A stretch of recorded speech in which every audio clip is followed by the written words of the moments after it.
आप देख रहे हैं इंस्पायरो इंडिया न्यूज नेटवर्क IINN24। क्या जनता ये विश्वास कर सकती है कि उसका जो पैसा है वो भविष्य में कभी या आने वाले दिनों में महीनों में कभी मिल सकता है?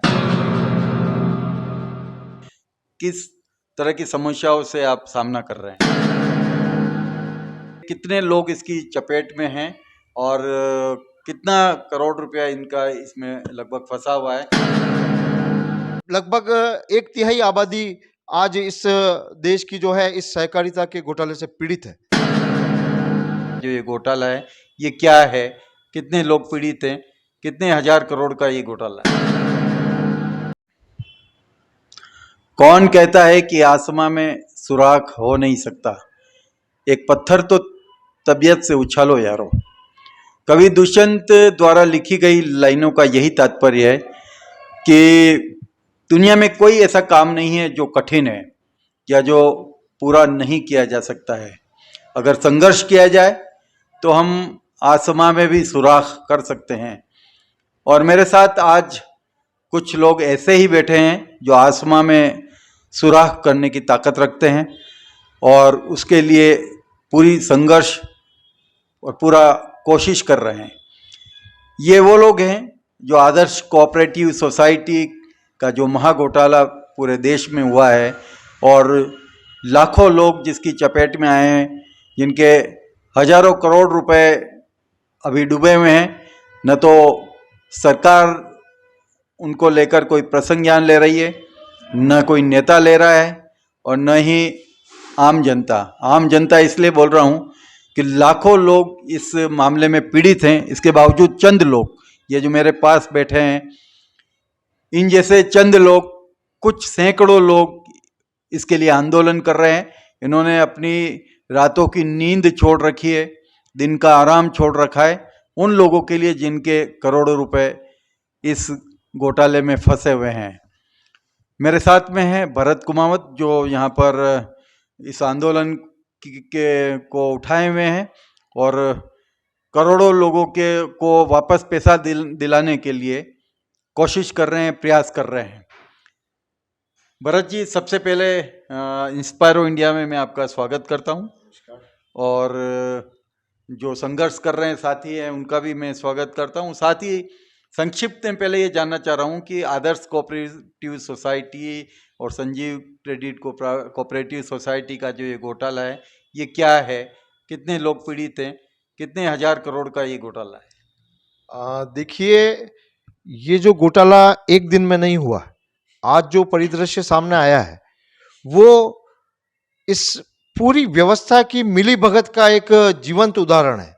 भले ही वो ब्यूरोक्रेसी हो, भले ही वो विधायिका हो या नेता लोग हों, इन सभी का मिला जुला भ्रष्टाचार का ये जीवंत उदाहरण है, जिसमें कि कई समय पूर्व से, क्योंकि भारतीय संविधान इतना अच्छा बना हुआ है और प्रत्येक अव्यवस्था के रोकने की उसमें मादा है और प्रावधान सहकारिता के क्षेत्र में भी पर्याप्त प्रावधान करने के बावजूद भी जो लोग इन व्यवस्थाओं को इम्प्लीमेंट करने के जिम्मेदार लोग थे, उन्होंने कहीं ना कहीं अपने कर्तव्यों की पालना नहीं की, किम कर्तव्य विमूढ़ता वाली स्थिति में रहे और जम के उस भ्रष्टाचार में ये भी सहभागी रहे।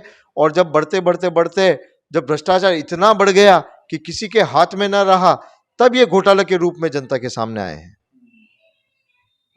तो ये इस पूरे घोटाले में अगर अपन राजस्थान में या देश भर में अगर जाने हैं तो ये कितने लोग इसकी चपेट में हैं और कितना करोड़ रुपया इनका इसमें लगभग फंसा हुआ है? क्योंकि आप इस आंदोलन से जुड़े हैं बहुत लंबे समय से, इसलिए एक कैलकुलेट आंकड़ा जो है क्या है? देखिए, आज जो देश में ये स्थिति है कि इस देश की सबसे बड़ी समस्या अगर कोई है नागरिकों की, तो वो लगभग 25 करोड़ नागरिक सहकारिता के जो आज पैसा नहीं मिल पा रहा है, अरबों खरबों में है वो, तो लगभग एक तिहाई आबादी आज इस देश की जो है इस सहकारिता के घोटाले से पीड़ित है। ये है। और स्पेशल हम अगर आदर्श क्रेडिट की बात करते हैं तो इसमें कितना कितने लोगों का पैसा फंसा हुआ है इसमें? देखिए, आदर्श में लगभग 18.5 लाख जो है नागरिक जो है उनका पैसा फंसा हुआ है।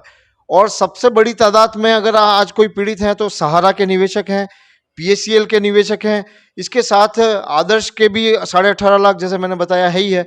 और देश में लगभग दो संजीवनी के भी लाखों में हैं। और इस देश की 2 लाख सहकारी समितियां ऐसी है जो छोटे छोटे अमाउंट को जिनमें फंसे हुए हैं, और करोड़ों की तादाद में आज कुल मिला के लोग इससे पीड़ित हैं।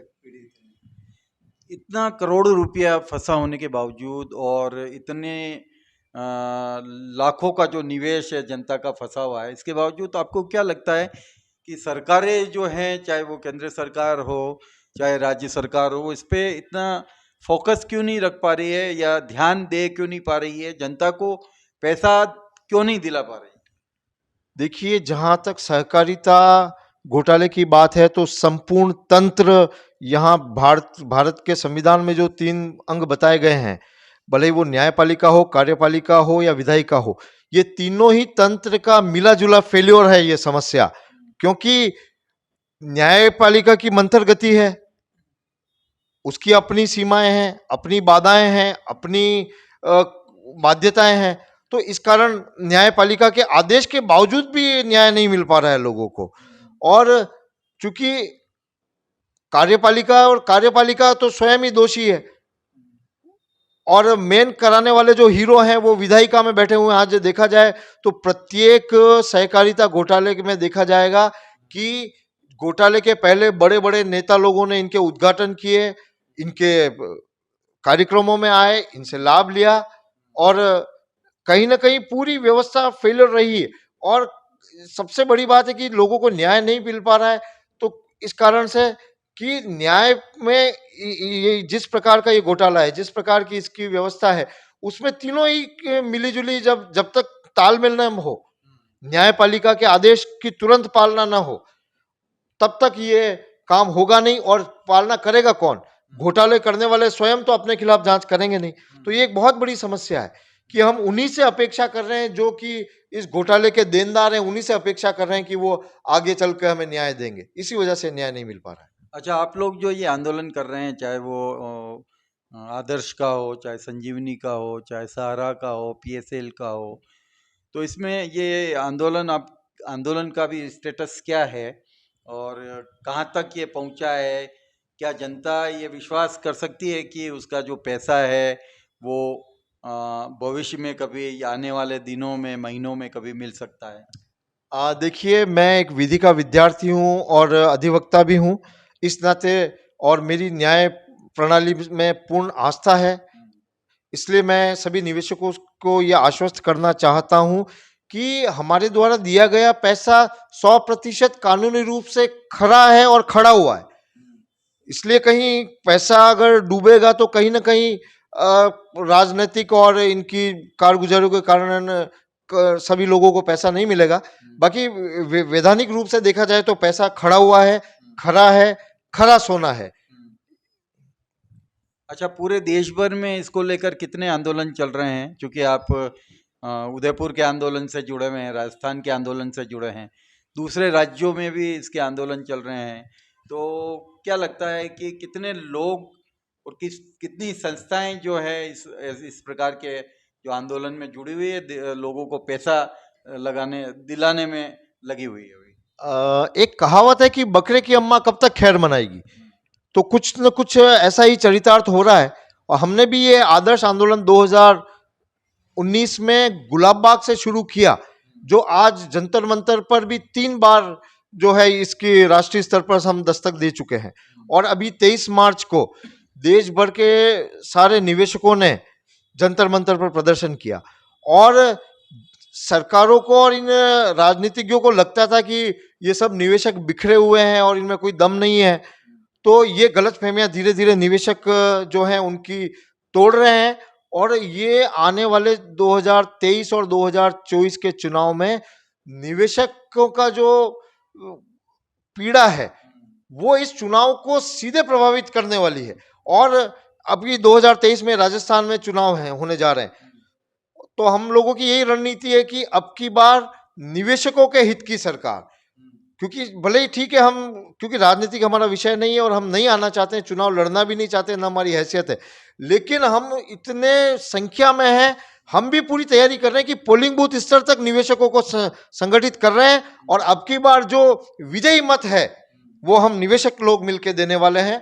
और इन राजनीतिज्ञों की नींद उड़ जाएगी अब की बार, क्योंकि जो इन्होंने अंडर एस्टिमेट किया है, जो अवहेलना की है निवेशकों की, नागरिकों की, वो अब की बार इनको भारी पड़ने वाली है। तो जैसा आपने कहा कि अभी चुनाव आने वाले हैं, राज्य सरकार के भी चुनाव है, राजस्थान सरकार में भी चुनाव है और केंद्र में भी 2024 में चुनाव है। लेकिन अभी जो स्थिति आंदोलन की लगती है कि जिस तरीके से आपने बताया कि राजस्थान में या पूरे देश में केवल सहारा के, केवल आदर्श के 18 लोग निवेशक जो है वो पीड़ित है, इसके बावजूद जो आंदोलनकारी लोगों की जो संख्या है वो चंद लोगों में है, बहुत ही कम संख्या में है। लोग बाहर क्यों नहीं निकल पा रहे हैं, आंदोलन में शामिल क्यों नहीं हो पा रहे हैं? जैसे कि एक कहावत सुनी होगी हमने कि कंगाली में आटा गीला, भूखे पेट होत न भजन गोपाला। तो वैसी ही स्थिति हम निवेशकों के साथ है। इस निवेशक का आज, क्योंकि प्राथमिकता अपना परिवार, घर परिवार, बच्चों को पालना पोषण करना होता है, तो हमारे सभी लोग उसी में लगे हुए हैं अभी। और हम भी अति आग्रह नहीं करते हैं कि लोग अपना निजी नुकसान करके आंदोलनों में आए, फिर भी कुछ लोग प्रतिनिधित्व स्वरूप आ रहे हैं। लेकिन जिस दिन मतदान करने की बात आएगी, हमारा निवेशक मजबूर है, बेवकूफ नहीं है। और हमने भी रणनीति इस प्रकार की बनाई है कि अब हम घर घर में हमारा निवेशक आंदोलन करेगा। ये जो जिस प्रकार से राजनीतिक षड्यंत्र करके निर्दयता पूर्वक निवेशकों की चलती हुई सोसाइटियों को बर्बाद किया इन नेताओं ने, उसका बदला वो सब समझ रहा है हमारा निवेशक।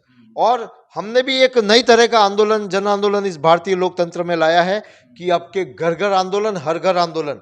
हम भूलने नहीं देना चाहते हैं निवेशकों को कि किस प्रकार से किन बड़े नेताओं ने हमारे इन संस्थाओं को बर्बाद किया है और हमको पैसे पैसे को मोहताज किया है। और अब की बार चुनाव में हम एक ब्लैक क्रॉस मूवमेंट चलाने वाले हैं कि जिस भी नेता ने हमारे निवेशकों के पैसे पर कुठाराघात किया है और आज केवल सत्ता के मद में हम लोगों को नीचा दिखा रहे हैं, वो तो उन लोगों को भी ब्लैक क्रॉस आंदोलन के तहत इस भारत की राजनीति से बाहर किया जाएगा।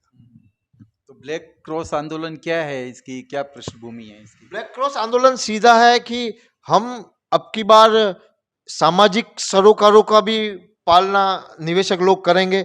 भारतीय संविधान के जो नागरिक कर्तव्य हैं उनके प्रति भी निवेशकों को जागरूक कर रहे हैं। और भारत भाग्य विधाता जो मतदाता है, जो हम राष्ट्रगान करते हैं उसमें कहा है भारत भाग्य विधाता, तो ये भारत भाग्य विधाता मतदाता ही है। तो हम इस मतदाता को पूर्ण जागरूक और जिम्मेदार बनाने के साथ ही सामाजिक सरोकारों से, संवैधानिक सरोकारों से, राजनीतिक सरोकारों से भी जोड़ने का सीधा प्रयास कर रहे हैं। और अब की बार ये निवेशक केवल हमारे पैसे के लिए नहीं लड़ रहा है, वो इस भारतीय तंत्र में व्याप्त भ्रष्टाचार और ये जो बड़े लोगों के प्रभावशीलता के कारण जो भ्रष्टाचार हो पा रहा है, तो ये ब्लैक क्रॉस इसी का प्रतीक है कि इन बड़े लोगों को एक्सपोज करेंगे। और कम से कम हमारे निवेशक लोग तो जहां भी हम इंगित करेंगे, क्योंकि बाकायदा हमारे पास लिखित में प्रमाण है कि हम निवेशकों की पूंजी जो इन नेताओं के पास गई, वो ठीक है कि वो सरकारी तंत्र पे प्रभाव डाल सकते हैं, वो मीडिया पे प्रभाव डाल सकते हैं और कहीं ना कहीं नाम आने से बचना चाह रहे हैं, वो कहीं ना कहीं एफआईआर में नाम आने से बच रहे हैं, कहीं ना कहीं चार्जशीट में नाम आने से बच रहे हैं, लेकिन वो जनता की नजर से नहीं बच सकते। और ये इसी का परिणाम है कि ब्लैक क्रॉस मतलब सीधा सा ब्लैक क्रॉस कर दो कि ये व्यक्ति भारतीय व्यवस्थाओं के अनुकूल नहीं है, दीमक की तरह भारतीय व्यवस्थाओं को खा रहा है। तो उसी का प्रतीक है कि ब्लैक क्रॉस आंदोलन अब ऐसे लोगों को चिन्हित करेगा और सार्वजनिक रूप से ब्लैक क्रॉस लगाया जाएगा इन लोगों के नाम पे। अच्छा, आपने अभी कुछ दिन पहले एक आंदोलन चलाया था, काफ़ी लोग जुड़े भी उससे और उसके फॉर्म भी आपने भरवाए थे, वो था बर्ड्स एक्ट। क्या आप हमारे जो रीडर हैं, जो दर्शक हैं, उनको बता सकते हैं कि बर्ड्स एक्ट क्या है और आम जो पीड़ित व्यक्ति, जो निवेशक है, वो इसका फ़ायदा कैसे ले सकता है इसका? जी देखिए, बर्ड्स एक्ट कानून जो है वो केंद्र सरकार द्वारा संसद में पारित किया गया कानून है, क्योंकि आज ये जो हमारे सामने सहकारी समितियों की जो चिट फंड कंपनीज की जो समस्या है वो 2500 साल पुरानी है, दशकों से ये समस्या चलती आई। तो 2019 में खाका पूर्ववर्ती सरकारों ने भी तैयार कर रखा था, तो उसी समस्या को समाधान की नजर में समाधान करने के लिए संसद ने ये बर्ड्स एक्ट 2019 बनाया। लेकिन बड़ा ही दुर्भाग्य है कि सरकार ने वो कानून बनाने के बाद उसको ठंडे बस्ते में ले आया, और ये कानून वास्तव में प्रभावी कानून है जो ये प्रावधान करता है कि निवेशकों को पैसा देने की प्रक्रिया है जो 6 महीने में पूरी की जाए। इसके साथ ही साथ आज विभिन्न कोर्टें हैं। आज देखा जाए तो सहकारिता के लिए अगर न्याय के लिए दौड़ना पड़े तो हमें दिल्ली, चंडीगढ़, लखनऊ, अलग अलग राज्यों में अलग अलग दूरी पर जाना पड़ता है न्याय के लिए। तो इसका समाधान करते हुए जिला स्तर पर ये कानून अलग से पृथक न्यायाधीशों की कोर्टों की व्यवस्था सुनिश्चित करता है और कई प्रकार की उत्तरदायित्व सुनिश्चित करता है कि स्थानीय जिला स्तर पर लोगों को न्याय मिल जाए। लेकिन दुर्भाग्य है कि आज सरकार की नींद नहीं उड़ रही कि इसको अमल में लाया जाए। तो हमारा ये जो आंदोलन है इसी को दृष्टिगत रखते हुए किया है कि सरकार ने कानून तो बना दिया, लेकिन कानून बनाने के बाद भूल गई और कोर्टों की व्यवस्था नहीं की है। तो हम जन आंदोलन के माध्यम से यही सुनिश्चित करना चाहते हैं कि सरकार ने जो ये कानून बना के छोड़ दिया है, इस कानून को जनता तक न्याय पहुंचाने वाली एजेंसी के रूप में परिवर्तित करे केंद्र सरकार। यही हमारी अभी जो मांग चल रही है। जो बर्ड्स एक्ट के तहत जो फॉर्म आपने जो भरवाए थे उसकी क्या रूपरेखा है? जी देखिए कि अभी बर्ड्स एक्ट चूंकि संवैधानिक संविधान ने बनाया हुआ है, कानून है, एक्ट है और संसद ने बनाया है, तो जहां भी हम लोग दे रहे हैं तो बड़ा ही दुर्भाग्य है कि जिला कलेक्टर तक को पता नहीं कि ये किस चिड़िया का नाम है, क्योंकि आज के पहले किसी ने अधिकारों का उपयोग ही नहीं किया। तो आज बड़ी गहमा गहमी है। राज्य स्तर पर हम गए हमारे माननीय मुख्यमंत्री से मिलने, लेकिन मुख्यमंत्री से जन सुनवाई में जब मिलने जाते हैं तो पता पड़ता है कि मुख्यमंत्री जन सुनवाई में है ही नहीं, और हमें वहां से खदेड़ दिया जाता है पुलिस बल के द्वारा और दूर ले जाया जाता है और हमारी बात भी नहीं सुनी जाती है। तो कहीं ना कहीं यही है कि इन लोगों को भी नॉलेज नहीं है पूरी। तो ये भी अभी अब आदि तो मजबूरी इनकी चुनाव जीतना है, तो इनका ध्यान भी चुनाव जीतने की ओर है, तो निवेशकों की ओर इनका ध्यान नहीं है। और धीरे धीरे अभी हम तो लगे हुए हैं, और इस चुनाव में जिस दिन इनको निवेशकों की ताकत का हम अंदाजा लगा देंगे, उस दिन सरकारें गंभीरता से हमारी समस्याओं को लेना शुरू हो जाएगी। अच्छा भरत जी, आपने अभी ये जो निवेशक पीड़ित हैं आदर्श के, इसको लेकर अहमदाबाद में भी बड़ा आंदोलन हुआ, लखनऊ में भी हुआ, देश के दूसरे राज्यों में भी हुआ। अभी हाल ही में आपने उदयपुर में 2 दिवसीय कॉन्फ्रेंस का भी आयोजन किया। तो कॉन्फ्रेंस का क्या एजेंडा रहा और क्या निर्णय उस कॉन्फ्रेंस में निकल के आया जो निवेशकों को फायदा दिला सकता है? अभी 15-16 अप्रैल को हमने उदयपुर में आदर्श क्रेडिट कोऑपरेटिव सोसाइटी लिमिटेड की राष्ट्रीय स्तरीय हमने कॉन्फ्रेंस का आयोजन किया। इसमें 9 राज्यों के जो है प्रतिनिधियों ने भाग लिया, और इसका मुख्य उद्देश्य यही था कि निवेशकों के जो संवैधानिक अधिकार हैं उनको दिलाने के लिए हमने ये चर्चा रखी। और साथ ही साथ हमारा प्रयास था कि विभिन्न राज्यों में जो ये आंदोलन बिखरा हुआ है, क्योंकि कई राज्यों में जिला स्तर पर कई संघर्ष समितियां बनी हुई है, उन सभी को हमने इस कॉन्फ्रेंस में बुलाया और संपूर्ण रूप से चर्चा की। और हमने इस कॉन्फ्रेंस में सहकारिता से रिलेटेड जो एक्सपर्ट लोग थे, जो न्यायपालिका के एक्सपर्ट लोग थे, उनको बुलाया। उसी क्रम में लोक अधिकार मंच, जो हमारे साथ राकेश जी भी यहाँ उपस्थित हैं, कोठारी, जो कि लोक अधिकार मंच के संभाग के महासचिव हैं, हमने कोशिश की कि एक्सपर्ट लोगों को भी जोड़ा जाए जो सामाजिक सरोकारों के लिए काम कर रहे हैं, लोक अधिकारों के लिए काम कर रहे हैं, इन लोगों को भी इस आंदोलन से जोड़ा जाए। और हम सफल रहे काफी हद तक, क्योंकि एक राष्ट्र, पहली बार ऐसा हुआ कि आदर्श के मुद्दे को राष्ट्रव्यापी तरीके से सभी ने एक साथ उठाया, और उस पर 2 दिन तक कॉन्फ्रेंस चली और कई सारे सदनों में अलग अलग विषयों पर हमने चर्चा की। हमने सहकारिता के जो एक्सपर्ट डायरेक्टर थे उनसे चर्चा की, उनके व्यू को जाना। हमने जो रिटायर्ड न्यायाधीश थे उनसे भी चर्चा की, लोक अधिकार मंच के लोगों से चर्चा की, अधिवक्ताओं से चर्चा की, और एक मोटे मोटे रूप में आने वाले समय में किस प्रकार से इस निवेशकों की पीड़ा को राष्ट्रीय स्तर तक हम ले जाएं, इस पे चर्चा की। और हमने ये निर्णय लिया कि आदर्श क्रेडिट कोऑपरेटिव सोसाइटी केवल अपने हितों के लिए ही नहीं लड़ेगी, इस देश के प्रत्येक निवेशक के लिए ये लड़ाई लड़ेगी।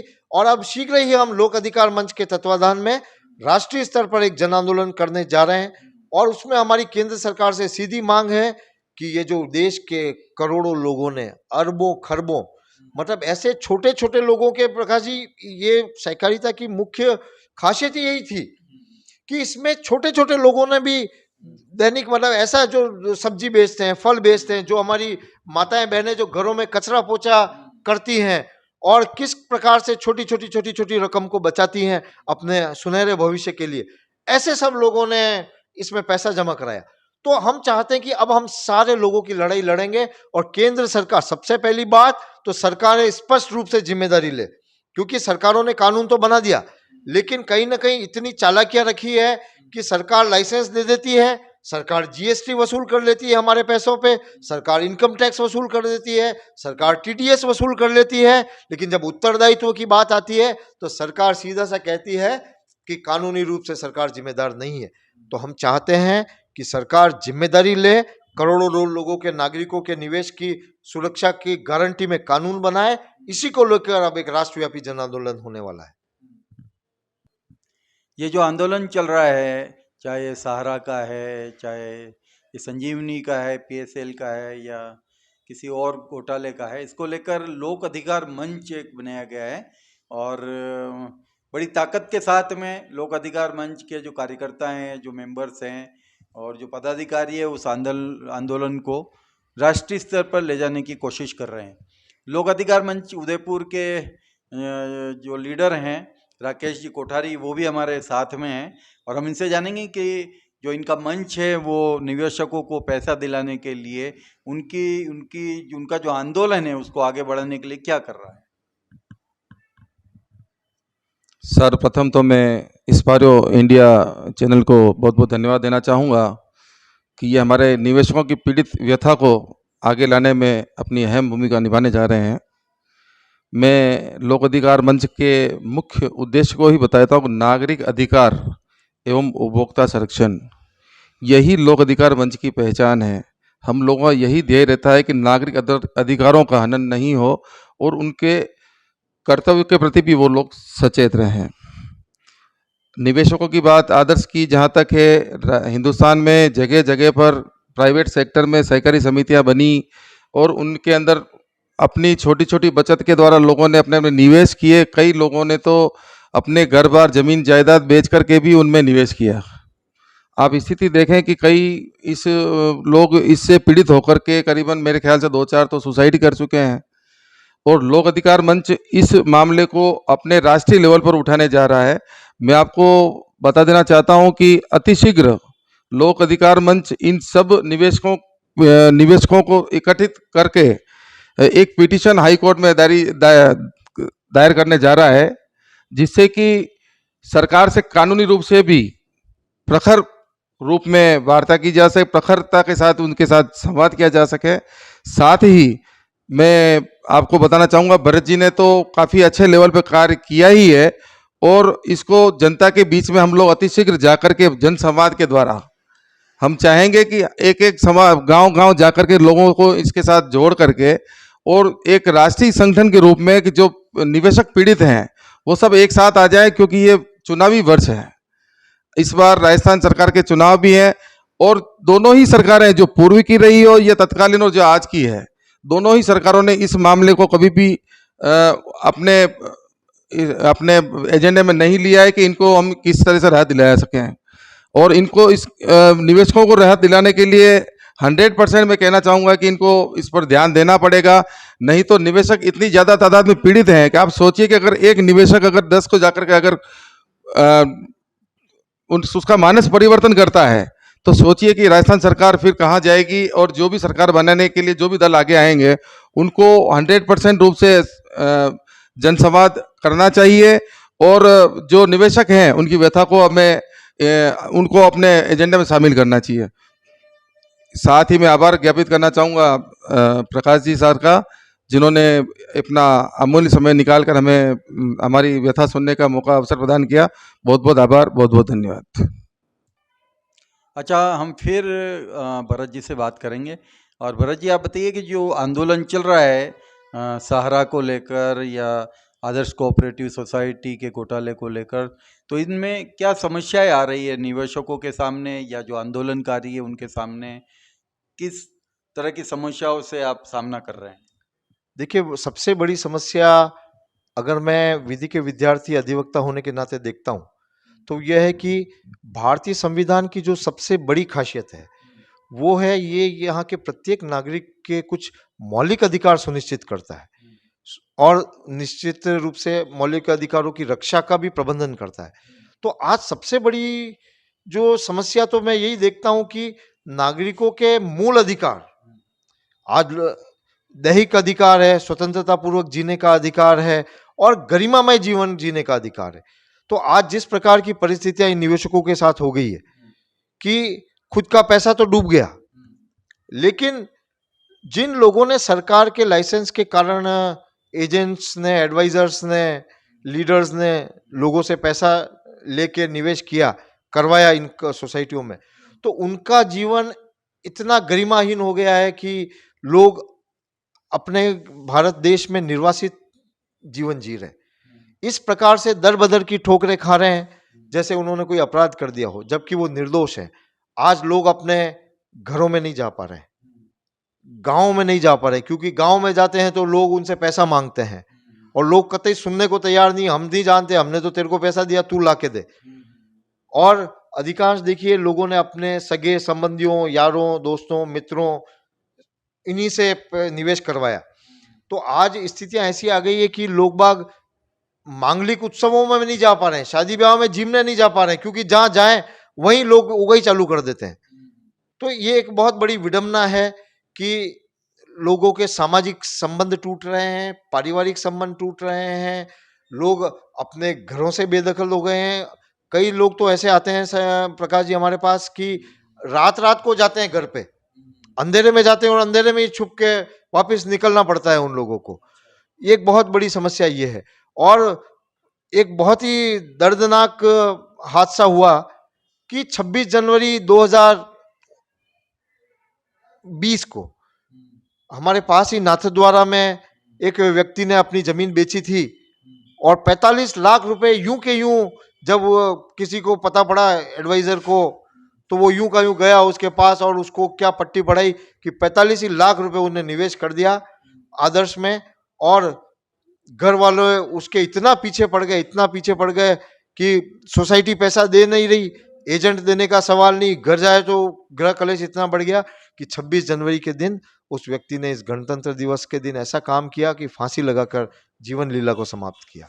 इसके साथ ही हमारे कई सदस्य ऐसे जो हैं जिन्होंने पैसे की आस में ही दम तोड़ दिया। और कई लोग अभी भी आते हैं, वो कहते हैं भाई साहब आप शीघ्र हमें न्याय दिलाओ, नहीं तो हमारे पास भी मरने के अलावा कोई चारा नहीं रहेगा। तो ऐसी विभत्स स्थिति है कि लोग अपने गरिमाहीन जीवन जी रहे हैं, आर्थिक रूप से कर्ज लेके जीवन जी रहे हैं, और जैसे कैसे लोग जीवन यापन कर रहे हैं ये बड़ा ही दर्दनाक विषय है। तो ये यही सब कारण है जो कि हमको आंदोलन करने को मजबूर करता है। तो भरत जी, आप आंदोलन से सालों से जुड़े हुए हैं, इस आंदोलन से आपने कई सारी व्यथाएं सुनाई है निवेशकों की, तो आप आखिर में उनको, यही मैं आपसे प्रश्न करना चाह रहा हूँ कि ऐसे जो निवेशक है जिन्होंने 10,000 भी लगाए हैं वो भी आज पीड़ित हैं, और 10 करोड़ लगाने वाले वो भी पीड़ित हैं, तो उन जो लोग हैं उनको क्या आप संदेश देना चाहेंगे? आप आशा और हिम्मत की ही कीमत है, और अपने संविधान में पूर्ण विश्वास रखें और अपने अधिकारों के प्रति सजग रहें, अपने नागरिक कर्तव्यों के प्रति सजग रहें, और एक संकल्प लें कि हम जिन कारणों से सुपरविजन नहीं कर पाए कानून का, और हमारे अधिकार और दायित्व होते हुए भी हमने अपनी जागरूकता नहीं रखी, तो इस कमी को दूर करें। और निश्चित रूप से पैसा, हमारा जो डूबा हुआ पैसा वो मिलेगा, अगर हम कानून के प्रावधानों को जो है वो लागू करा पाए।